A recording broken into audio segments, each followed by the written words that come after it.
todos e a todas, sejam muito bem-vindos a mais uma aula, mais uma live.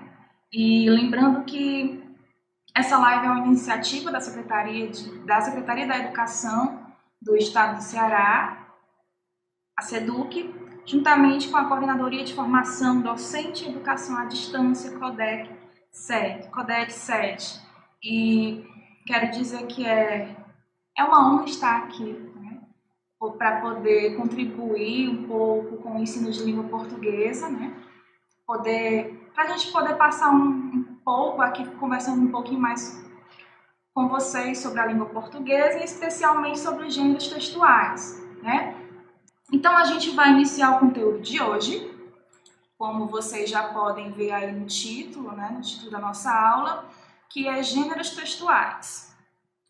Mas antes de falar de fato sobre os gêneros textuais, não tem como a gente não falar das tipologias textuais, até porque uma faz parte da outra.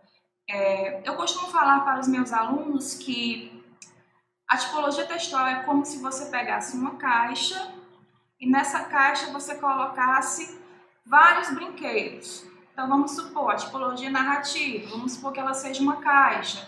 Dentro dessa caixa eu vou colocar vários brinquedos. E aí eu pergunto a vocês, qual é a finalidade dos brinquedos? Vários brinquedos mesmo. Todos os tipos, todos os tamanhos, mas qual é a finalidade dos brinquedos em si? É brincar, É a ludicidade da criança. É a criança sentir prazer, passar um pouco de tempo com aquele brinquedo. Então, da mesma forma, a gente pode fazer essa comparação com as estruturas linguísticas que se chamam de tipologias textuais, certo? Então, vamos lá saber, primeiramente, o que são tipologias textuais.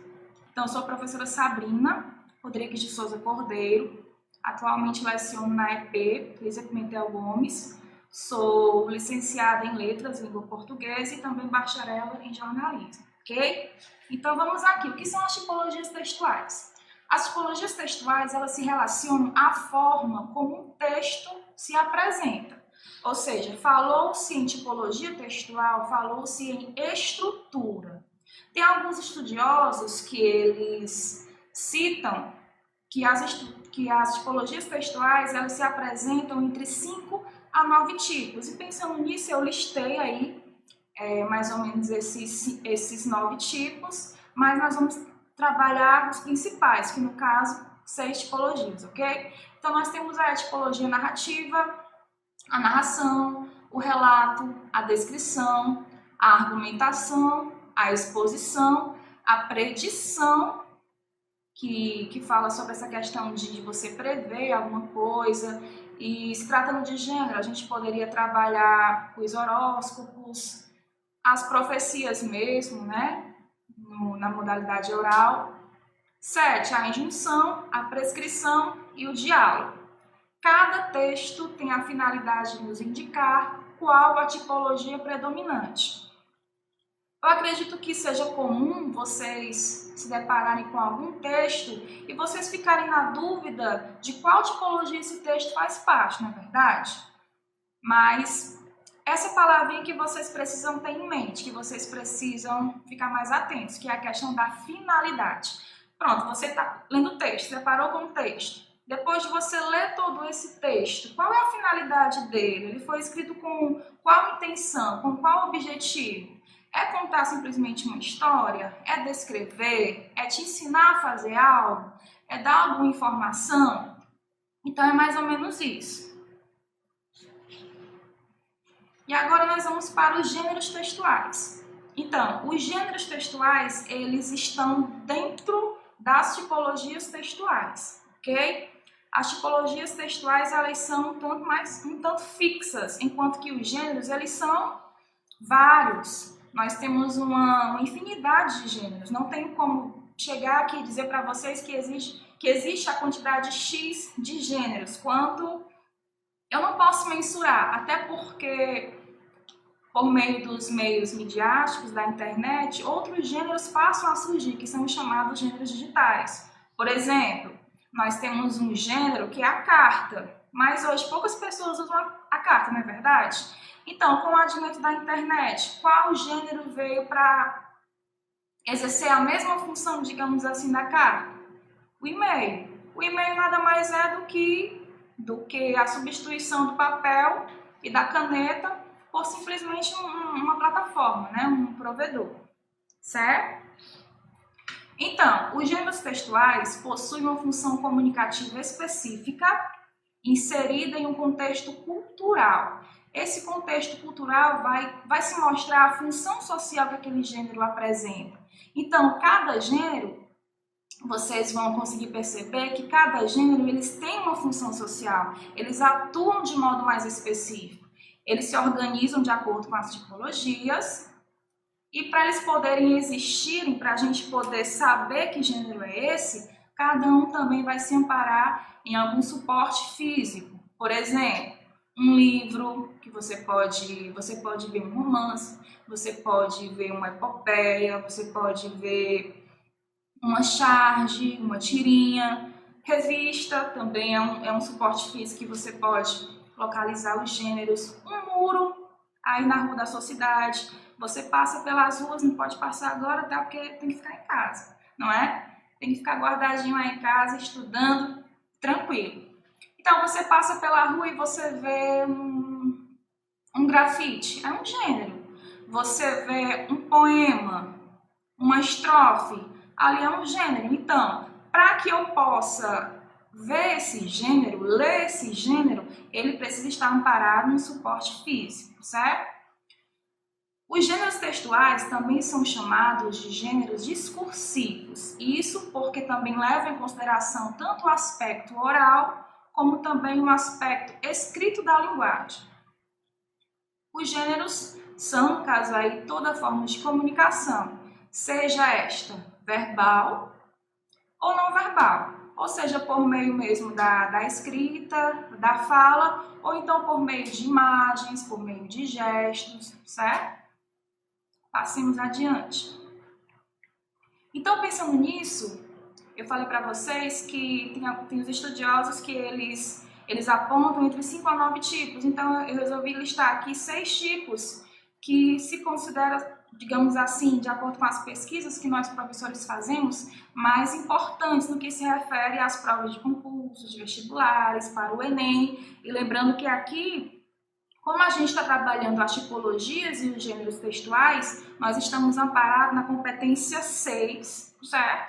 Do Enem e a habilidade 18, que vai tratar justamente essa parte, certo? Então, a primeira tipologia que vocês podem ver aí é a tipologia narrativa. Qual é a função da tipologia narrativa? Contar uma história. E uma narração, ela obrigatoriamente, se você está contando alguma coisa, você vai acabar também apresentando determinados elementos, que são esses aí que estão descritos. Personagem, o enredo, que são as ações, o narrador ou foco narrativo. Se ele estiver participando da história, ele é um narrador personagem. Se ele estiver simplesmente observando, falando, ele é um narrador observador, em terceira pessoa, ok? O tempo, se ele é cronológico, marcado pelo relógio, né, pelos dias, algum horário, pelos meses, as estações, ou se ele é psicológico, marcado por meio dos flashbacks, aquelas lembranças que a gente faz e de repente a gente conta, né, algo que a gente lembra. E o espaço, onde que acontece? Se por acaso vocês esquecerem aí esses elementos, é só se lembrar do substantivo pente. Sabrina, mas pente? Pente. Aí você vai relacionar aí, ó, cada inicial de cada um desses elementos a uma letrinha do substantivo pente. Personagem, enredo, narrador, tempo e espaço, certo? Isso é só um pequeno bizu para vocês não esquecerem, tá? Pronto, aí também eu apontei alguns gêneros que a gente pode enquadrar na tipologia narrativa, certo? Esses gêneros, é importante que vocês observem que eles são predominantes. Vocês lembram que no início eu falei que eu posso me deparar com um texto e eu dizer que esse texto tanto pode ser narrativo quanto também descritivo, por exemplo? Outra coisa, se vocês tiverem alguma dúvida, vocês podem aí colocar nos comentários e ao final da live a gente procura responder da melhor forma, certo? Então, o primeiro gênero, nós temos aí a fábula. O que é a fábula? A fábula é uma história protagonizada por animais, né? Tem esse aspecto fantasioso, fantástico, e sempre vai nos trazer uma lição de moral.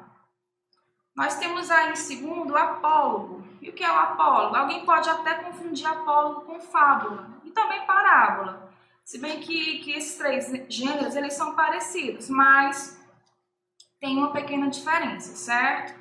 Enquanto que a fábula ela é protagonizada por animais, o apólogo ele pode também ser protagonizado por animais, mas também pode ser por pessoas, pode ser por objetos. E aqui a gente pode lembrar até de um conto, olha aí, um gênero dentro de outro gênero.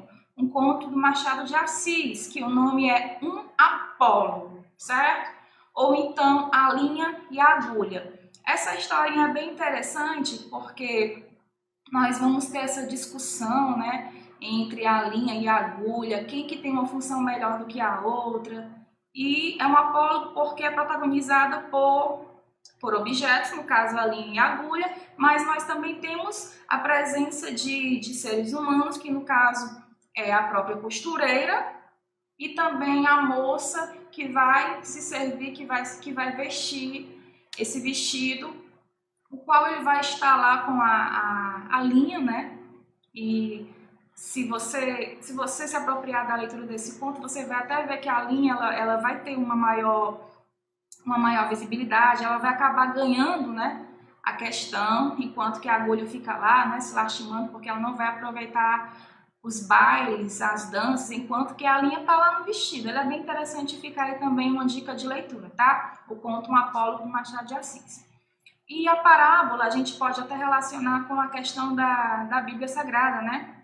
São mais conhecidos os gêneros, né? Parábola no que diz respeito aos ensinamentos de Jesus, né? A parábola do filho pródigo. Então, qual é a função da parábola? Ela é protagonizada por pessoas, certo? Então, são pessoas que protagonizam. Pode ser uma história, aliás, se mistura realidade com ficção, certo? Sabe aquela história fictícia que a gente acaba aprendendo alguma coisa? Então, a função da parábola é te dar uma lição de vida, uma lição de moral, mas também uma lição religiosa, certo? Vai depender de cada ponto em cada historinha.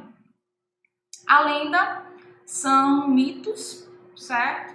Mitos misteriosos, aquelas histórias que a gente não sabe se de fato existem, aquelas histórias que o povo conta. E a diferença da lenda para a parlenda é que a parlenda são aqueles versos infantis que eles são cantados, são declamados naquelas brincadeiras de roda. Por exemplo, pirulito que bate-bate, pirulito que já bateu. Então, é uma parlenda.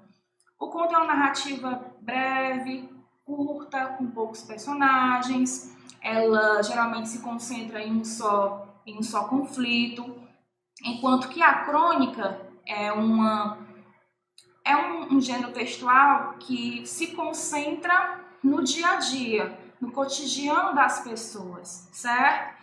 O conto aí, como exemplo, eu posso trazer aqui para vocês o Alienista, do Machado de Assis. E a crônica, a gente pode se lembrar das Crônicas de Nárnia, do autor Clive Staple Lewis, ou então C.S. Lewis, que é até interessante a gente falar sobre a crônica, porque inicialmente ele publicou o livro, né? Um livro, nós sabemos que são 7 livros. Ele publicou o livro como esse livro ele atingiu uma grande visibilidade, ele acabou vasculhando um pouco mais da história. Aquilo que ele não contou na primeira história, ele colocou para o seu segundo livro, seu terceiro livro e assim sucessivamente. E por isso que são as Crônicas de Nárnia, são documentos, são histórias sobre esse universo paralelo que é o país Nárnia. A piada tem essa função de gerar riso, claro, e a diferença dela para a anedota é que a anedota ela tem duplo sentido, certo? Então, o que é a tipologia narrativa? É isso que eu falei para vocês. Tem mais gêneros? Vários, mas são apenas alguns para a gente tentar fazer essa diferenciação. Então, a tipologia descritiva tem a função de dizer como algo é. Tem a presença dos adjetivos. Adjetivos é aquela classe gramatical que vai trabalhar com a caracterização, certo? Citar qualidades de algo ou de alguém. E toda a descrição formula o imaginário do leitor ou ouvinte. Tanto faz você lendo ou então você ouvindo alguém falar. A partir do momento que ele vai descrevendo algum objeto a você, automaticamente você vai formulando uma imagem, você vai criando uma imagem sobre esse objeto, sobre essa pessoa. E aqui como exemplos, nós temos o cardápio, os classificados, um gênero bem mais utilizado nos jornais, suporte, um anúncio. Se você vai vender um produto, você vai, claro, qualificar esse produto, você vai dizer as características para fazer com que no caso, o seu possível cliente, ele se sinta interessado, certo? Ele não tenha dúvidas na aquisição ou não desse bem. Relatos de viagem, guia turístico, se você quer conhecer algum lugar, você vai se apropriar de mais informações sobre esse lugar e aí vai dizer que pode ser que você veja que a cultura é belíssima, porque tem isso, porque tem aquilo, porque tem museus, porque tem, enfim, vários pontos que possam atrair a sua atenção. E por que eles podem atrair sua atenção? É nisso aí que vai entrar a tipologia descritiva, as descrições, as adjetivações sobre determinado lugar, sobre determinada coisa, né? E o currículo, que é aquele documento que você vai colocar suas qualificações, certo? A sua escolaridade, por aí vai. São especificações sobre a sua vida, porque o objetivo aí é conseguir uma vaga, né, de emprego. Então, a tipologia descritiva, a função dela é descrever, certo? Dar detalhes de algo. A terceira tipologia que nós temos é a dissertação.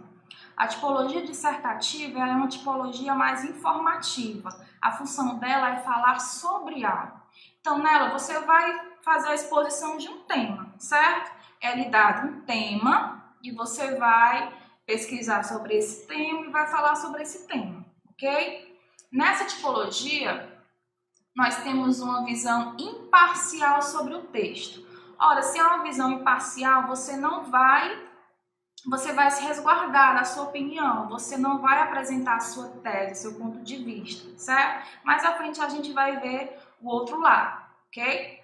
Como gêneros para essa tipologia dissertativa, a gente tem a reportagem, certo? Um texto, a gente pode até dizer que é uma notícia ampliada, porque a reportagem ela vai falar de um tema e aí podem ter até outros gêneros dentro da reportagem, como uma citação de alguém, pode ter imagens, certo? Mas a reportagem, o objetivo dela é o quê? É te apresentar algo, é falar sobre algo. Olha aí o segundo ponto. Segundo exemplo de gênero, nós temos aí uma proposta de redação de concursos e vestibulares. Então, nós sabemos que tem alguns concursos, que tem algumas instituições que elas colocam lá no seu edital sobre a redação. Como que vai ser a redação? Que tipo de texto é? É um texto dissertativo ou é um texto argumentativo? Então, no caso aí, é possível também, a UVA já passou também em suas propostas a tipologia dissertativa, certo? No caso, a dissertação expositiva, que é essa que a gente está vendo, ok? Dissertação expositiva, se por acaso alguém aí tiver dúvida. Um resumo. Um amigo seu pergunta como que foi, o que você achou. Aliás, quer saber sobre um filme X. Aí você vai resumir sobre esse filme, você vai dizer a base desse filme. Ele fala sobre o quê? Isso sem você dar a sua opinião, certo? Sem manifestar a sua opinião. Você vai simplesmente dizer as ações. Né? O que você viu naquele filme. A sinopse vai contar a história do filme, de um livro. Um bilhete, você deixa lá, um bilhete lá para sua mãe. Mãe, fui à padaria, certo? Aí deixa lá na geladeira, cola lá. Então, é uma dissertação, você está falando sobre algo, ok? Os verbetes de dicionário também são exemplos. Um seminário, que vocês costumam bastante fazer nas escolas, né? A gente costuma passar para vocês, a gente dá um tema, divide vários temas, aliás, em equipes, e aí cada um vai estudar para determinado dia falar sobre esse tema, ok? Então, a tipologia dissertativa, a função dela é falar sobre algo, expor alguma coisa, certo? Pronto, e aí nós vamos ter tem alguns livros, né, algumas gramáticas, alguns livros de linguística, né, que trazem esses dois tipos de dissertação, que no caso a que a gente acabou de ver, a dissertação expositiva, e essa que vocês podem acompanhar agora na tela, que é a tipologia dissertativa argumentativa, certo? Na dissertação expositiva, a gente viu que o autor do texto, ele imprime uma visão imparcial, certo? Ele não coloca o que ele pensa, ele não coloca a sua opinião, mas já na tipologia argumentativa, o que é que nós vamos ter? Nós vamos ter uma defesa de um ponto de vista. E o que é esse ponto de vista? É a tese, certo? O que costuma ser uma dor de cabeça aí para vocês, né? No caso a redação, principalmente a redação no Enem, porque lá no edital tem lá um texto tipológico, né, dissertativo, argumentativo. Então, nos textos argumentativos nós temos essa visão parcial sobre o mesmo, certo? Nós temos a presença de uma tese, o ponto de vista, e nós temos os argumentos. Eu acho isso. Não basta você dizer que você acha isso. Você precisa comprovar o que você está achando, porque senão não vai passar de um mero achismo, certo? Então, para eu poder embasar o meu ponto de vista, eu preciso ter argumentos, eu preciso ter ideias, eu preciso citar fontes, eu preciso encher o meu texto, fazer com que ele fique até mais atraente, até porque é por meio dos argumentos que o seu leitor ou seu ouvinte, ele vai se deixar convencer ou não. Se os seus argumentos forem fortes, ótimo. Se forem fracos, pode ser que você não se saia muito bem. E isso vale tanto para a oralidade quanto também para a escrita, certo? Para vocês prestarem mais atenção aí quando forem escrever a redação de vocês, se já estiverem aí estudando em casa, pensem nisso.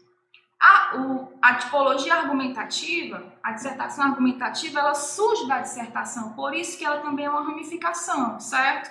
É um texto dissertativo também, só que o texto dissertativo expositivo, a função dele é meramente informar sobre algo, enquanto que o texto dissertativo argumentativo, ele tem essa função de defender um ponto de vista.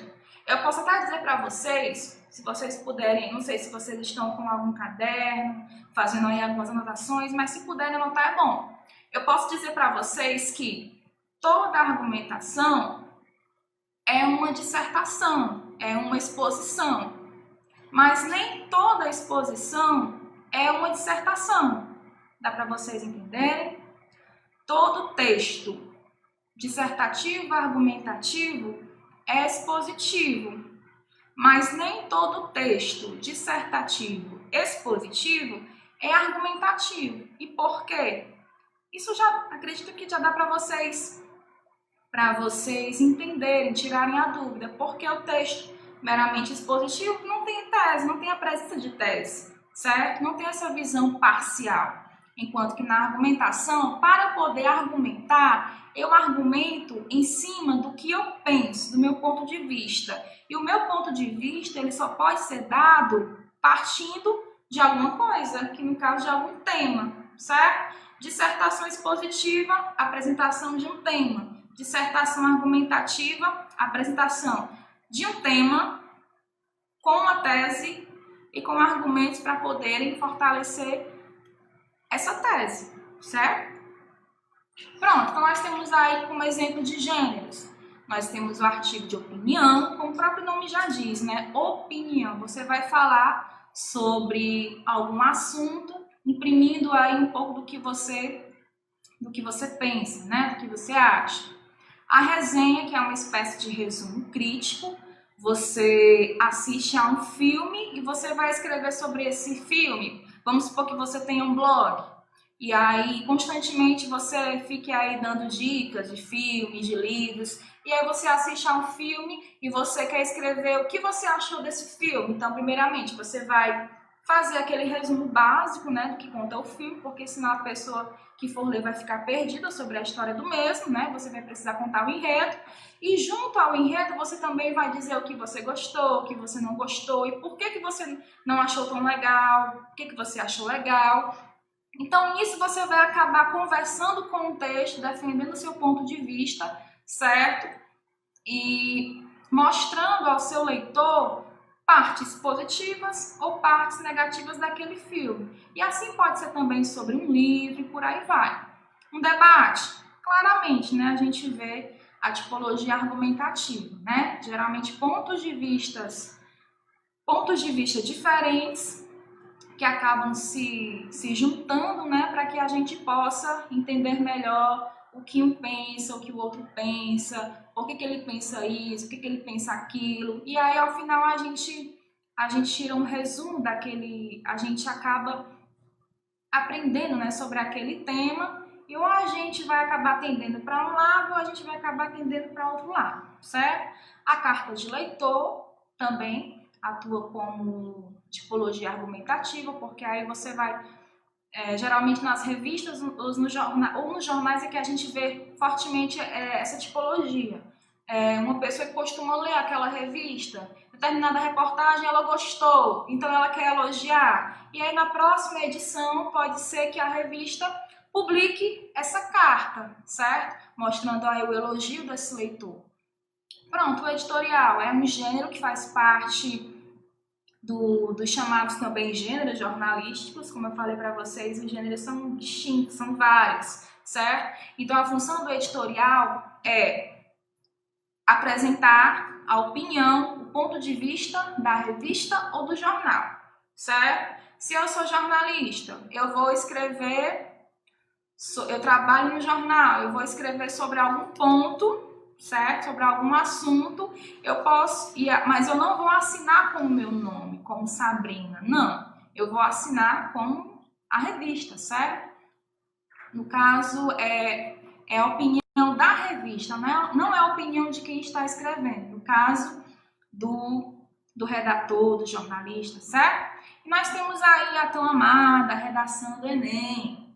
Eu coloquei ela em específico aí na tipologia argumentativa, porque é o que mais a gente vê, né? Até agora, o estilo do Enem, o estilo de redação do Enem, versa mesmo sobre essa argumentação, ok? Sobre essa tipologia dissertativa argumentativa.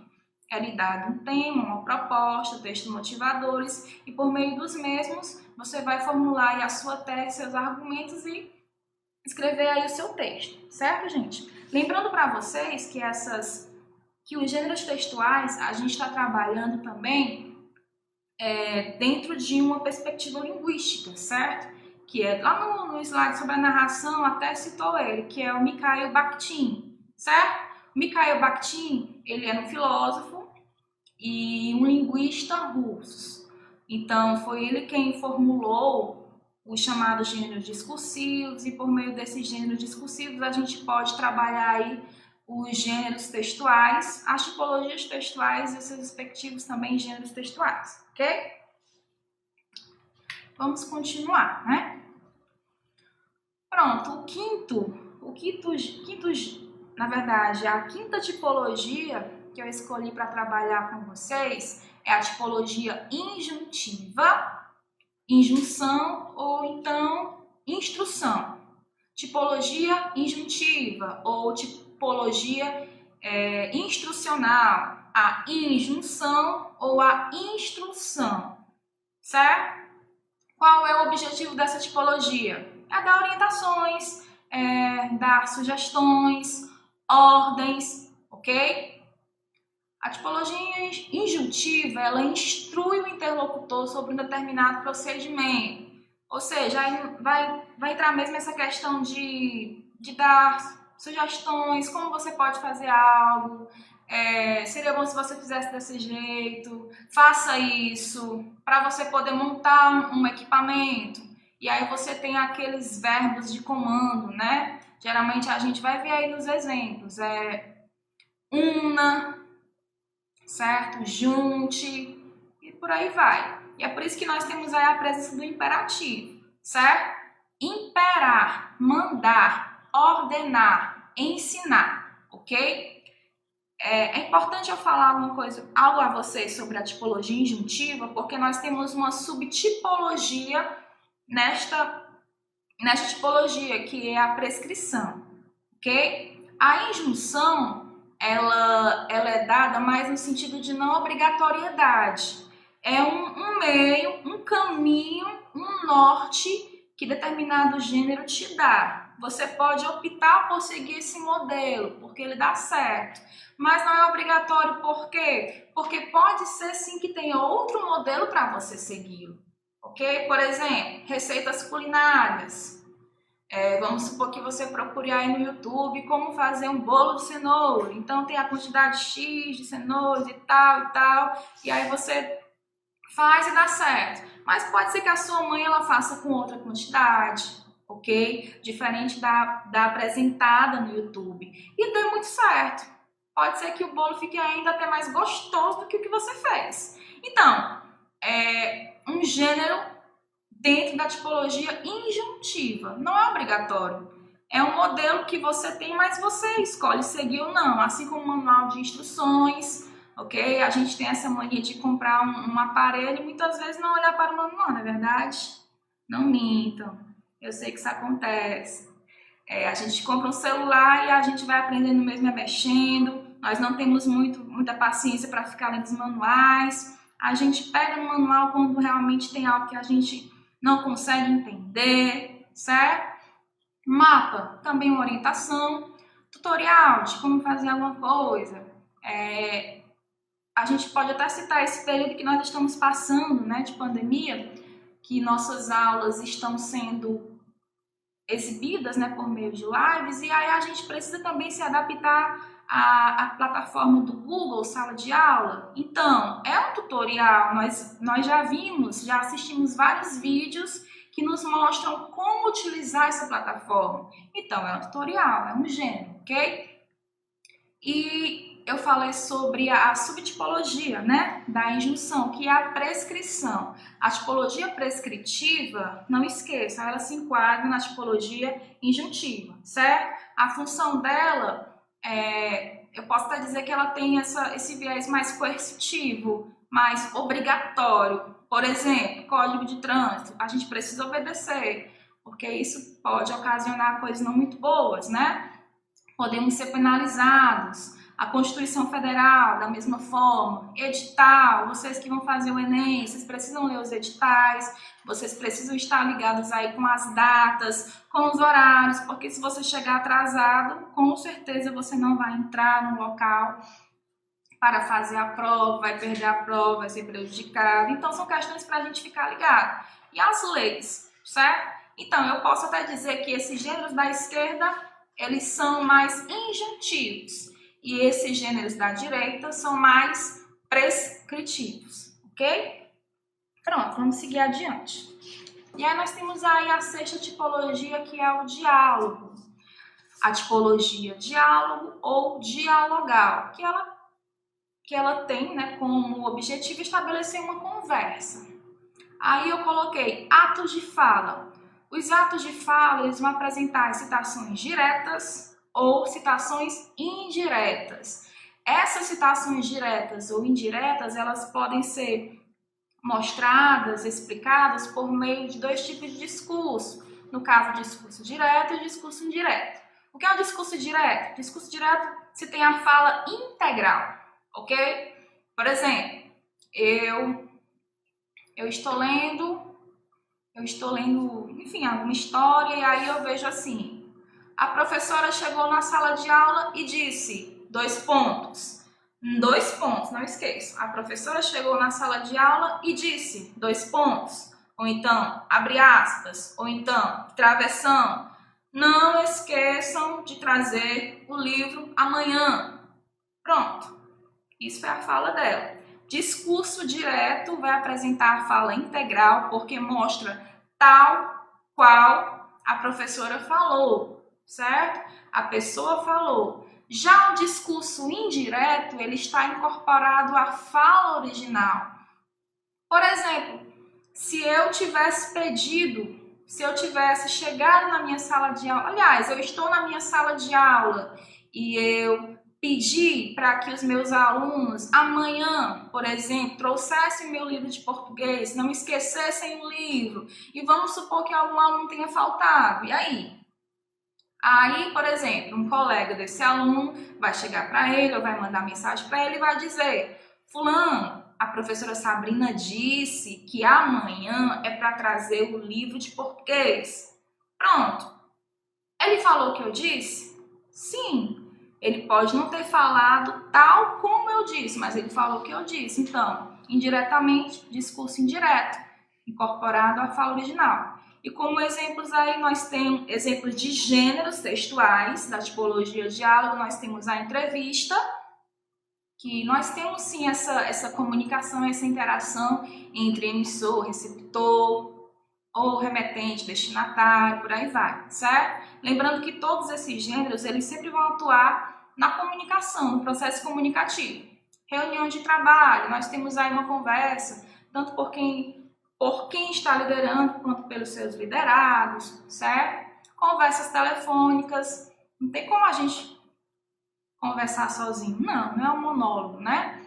Então, o objetivo mesmo é estabelecer diálogo, conversa com alguém e bate-papos em aplicativos. Você mandou mensagem no WhatsApp e aí ou você fala de modo direto, quando você está falando, ou você pode também falar de modo indireto, se você estiver reproduzindo a fala de outra pessoa.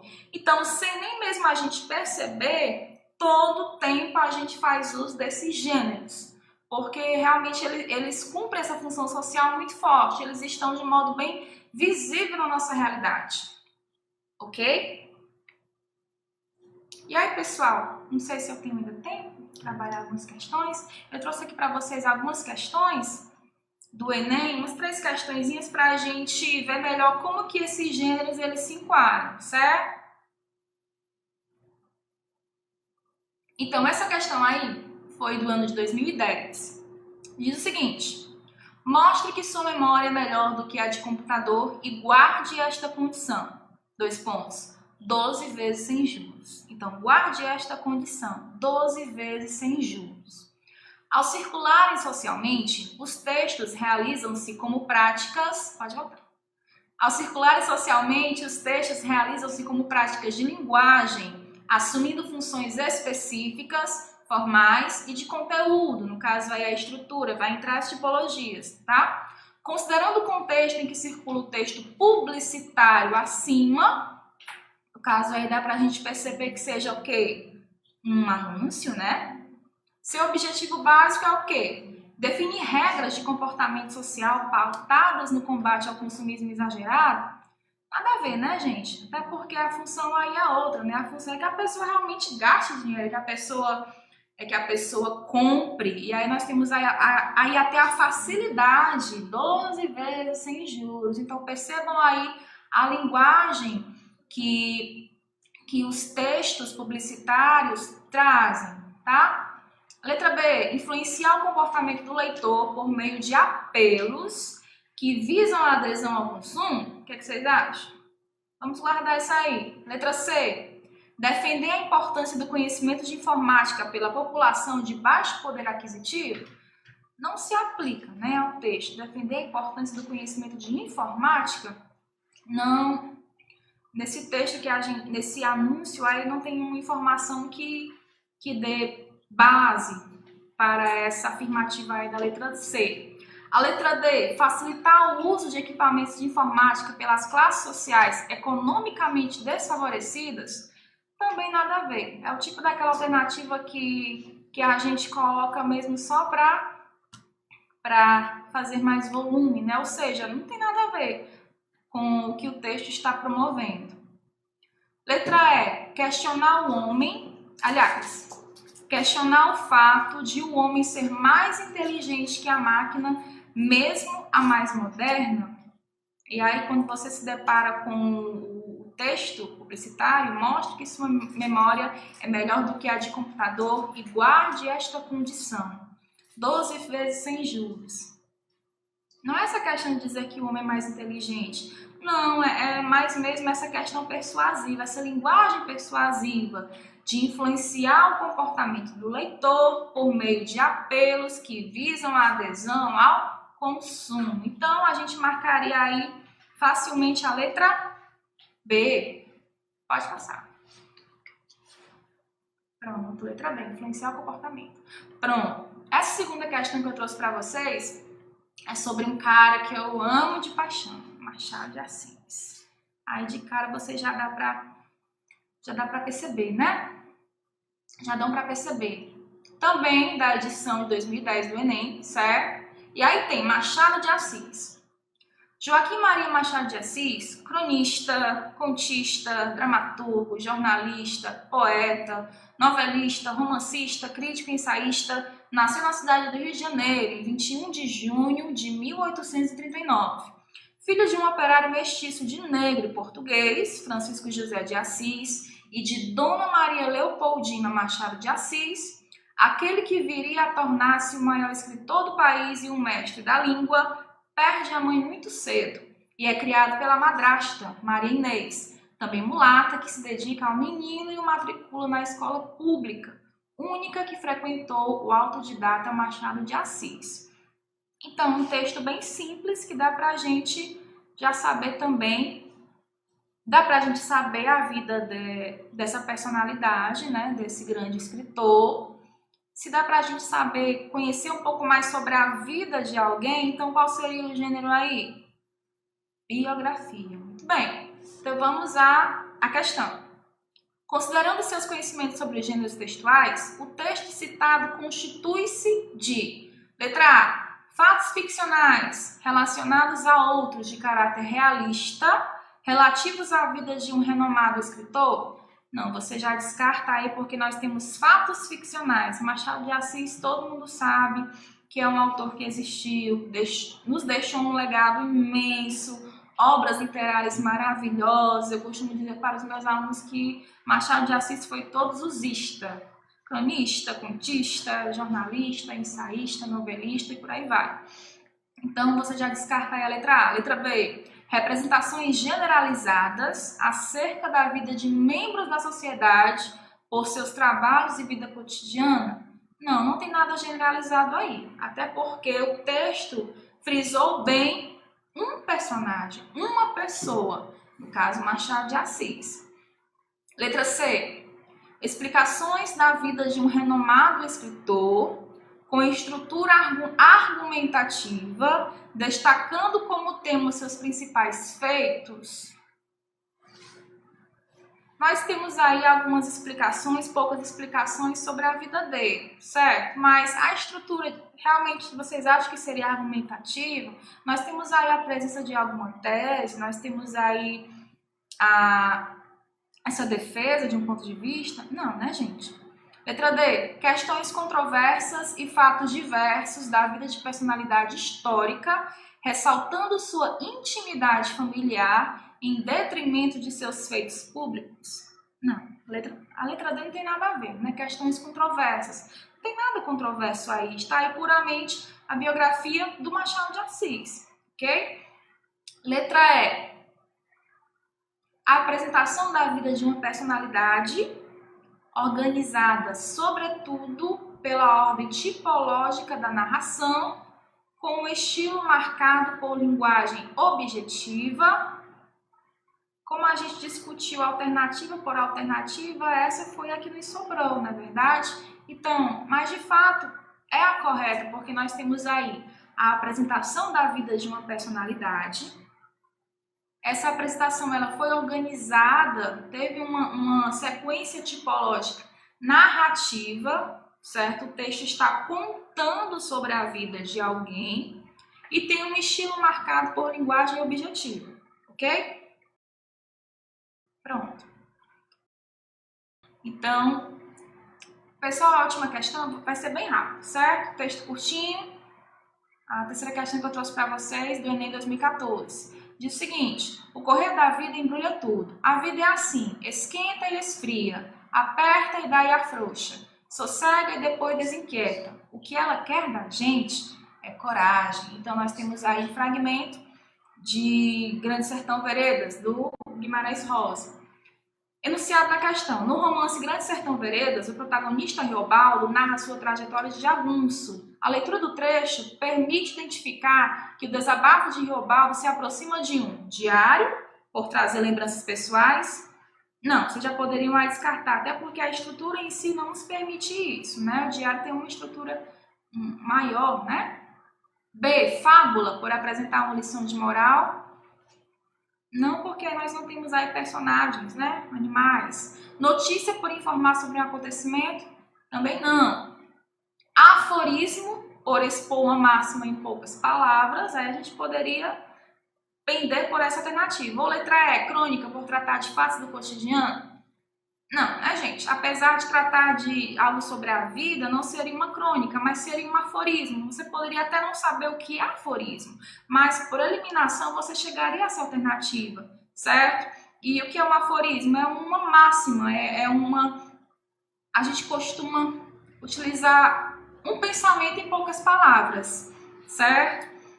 Então, o finalzinho desse texto é o que mais a gente vê. O que ela quer da vida é coragem. Então, o que a vida quer da gente é que a gente seja corajoso, ok? E é interessante terminar com essa frase porque é o que a gente precisa ter atualmente, né? Coragem, é a gente não desanimar, por conta de tudo isso que está acontecendo, a gente ter esperança que as coisas vão melhorar, certo? Então, pessoal, eu espero ter contribuído, né, ao menos um pouco, de alguma forma, aí com os estudos de vocês. E quero aqui agradecer, certo? Boa tarde a todos e até mais.